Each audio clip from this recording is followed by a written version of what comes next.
ભરૂચની civil hospital ખાતે corona વેક્સિનનું dry run યોજાયું હતું. ભરૂચ સિવિલ હોસ્પિટલમાં કોવિડ વેક્સિનનો ડ્રાય રન યોજાયો હતો. સ્વદેશી કોરોના વેક્સિનની મંજૂરી મળ્યા બાદ આરોગ્ય વિભાગે વેક્સિનેશન માટે તૈયારીઓ શરૂ કરી છે. આરોગ્ય કર્મીઓએ વેક્સિનેશન અંગે માર્ગદર્શન આપ્યું હતું. તાજેતરમાં ચાલી રહેલી કોરોનાની મહામારીના કારણે તેની વેક્સિન મળ્યા બાદ તેની ડ્રાય રન અંગેનું માર્ગદર્શન માટેનું આયોજન કરવામાં આવી રહ્યું છે. કોરોનાની મહામારીમાં વેક્સિન લોકો સુધી કઈ રીતે પહોંચાડવામાં આવે તે અંગે માહિતી પૂરી પાડવા સાથે ભરૂચ સિવિલ હોસ્પિટલ ખાતે માર્ગદર્શન યોજવામાં આવ્યું હતું, જેમાં ભરૂચ સિવિલ હોસ્પિટલના ડોક્ટર ઝા સહિતના તબીબો ઉપસ્થિત રહી માહિતી પૂરી પાડી હતી.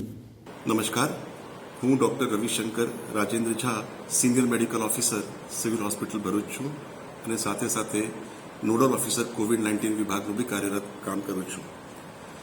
અત્યારે સમગ્ર દેશમાં જ્યારે કોવિડ-19 મહામારી ચાલી રહી છે ત્યારે આપણા દેશમાં જે વેક્સિન નજીકના ભવિષ્યમાં આવવાની છે અને દરેક નાગરિકને એ વેક્સિનેશન આપવાની છે.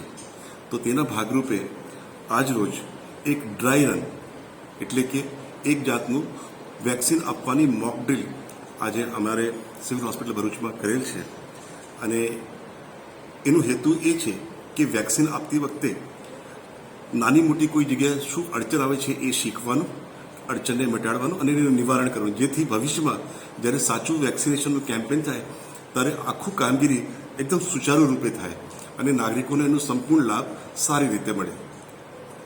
અને આજના જે અમારી ટીમ છે એ ટીમમાં મારા CDMO સાહેબ મેઇન વ્યક્તિ, પછી હું નોડલ તરીકે છું ડૉક્ટર RR ઝા, પછી દીપાબેન નારાયણદાસ ખત્રી જે અમારા આજના ડેટા એન્ટ્રી ઓપરેટર છે, પછી 2 સિક્યુરિટી ઓફિસર રાખ્યું છે ચેતન ચૌધરી અને જ્યોત્સનાબેન જાડવ, પછી અમારા ઓબ્ઝર્વેશન માટે ડૉક્ટર કિરીટ અને ડૉક્ટર દક્ષાબેન સ્ટાફ નર્સને રાખ્યું છે.